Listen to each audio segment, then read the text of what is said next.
एक पत्नी के लिए उसका पति भगवान है, ये हमें मानना चाहिए, इसमें कोई संदेह नहीं है। एक पत्नी के लिए अपने पति को ही अपना सर्वस्व मान लेना चाहिए, इसमें कोई संदेह नहीं है। लेकिन कौन सा पति भगवान है ये भी सुन लो। कौन सा पति भगवान है ये भी तो सुनना जरूरी है, ये भी तो जानना जरूरी है। आप कहोगे बस स्त्रियों के लिए जो है ज्ञान देते हो, पुरुषों के लिए कुछ नहीं बोलते। तो भैया मैं यही बताना चाह रहा हूं कि कौन सी स्त्री को, कौन से पति को भगवान मानना चाहिए।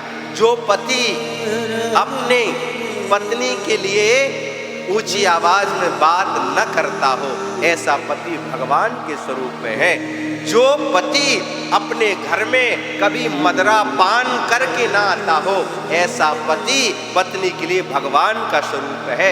जो पति चार लोगों के सामने, बहुत सारे लोगों के सामने अपनी पत्नी को डांटता न हो, ऐसा पुरुष जो है पत्नी के लिए भगवान का स्वरूप है। जो पति अपनी पत्नी की समय आने पर सहायता करता हो, जो अपनी पत्नी को घर में ऊंचा दर्जा दिलाता हो। कौन कहता है कि जो है, कहते हैं ना पत्नी तो पैर की जूती है, कई लोग ऐसे मानते हैं पत्नी पैर की जूती है। अरे वो मूर्ख हैं जो लोग कहते हैं कि पत्नी पैर की जूती है। पत्नी पैर की जूती नहीं है साहब, पत्नी तो सिर का ताज होती है, सिर का मुकुट होती है, सिर की जो है मणि होती है।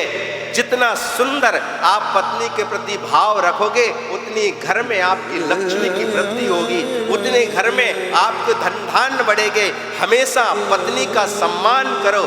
जो इंसान, जो पुरुष अपनी पत्नी का सम्मान करता है, उसके घर में लक्ष्मी दौड़ करके चली आती है। जिस घर में पति पत्नी मिलकर के रहते हो, उस घर में हमेशा लक्ष्मी के भंडार भरे रहते हैं।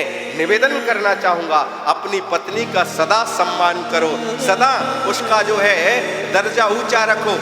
कोई कहते हैं कि भैया पत्नी का घर में मान सम्मान नहीं है, उसी पत्नी का सम्मान होता है। सुन लेना, याद रखना, घर में उसी पत्नी का सम्मान होता है जिस पुरुष ने अपनी पत्नी का सम्मान घर में बना करके रखा हो। अगर पति चाहे तो पत्नी का सम्मान होगा, अगर पति न चाहे तो पत्नी का सम्मान कोई नहीं करेगा। माँ हो, पिता हो, भाई हो, बहन हो, सबकी नजर में तभी उसकी इज्जत होगी जब पत्नी की इज्जत आप करोगे। अगर आप ही उसकी इज्जत नहीं करोगे, आप ही उसे डांटोगे, आप ही उसे चिल्लाओगे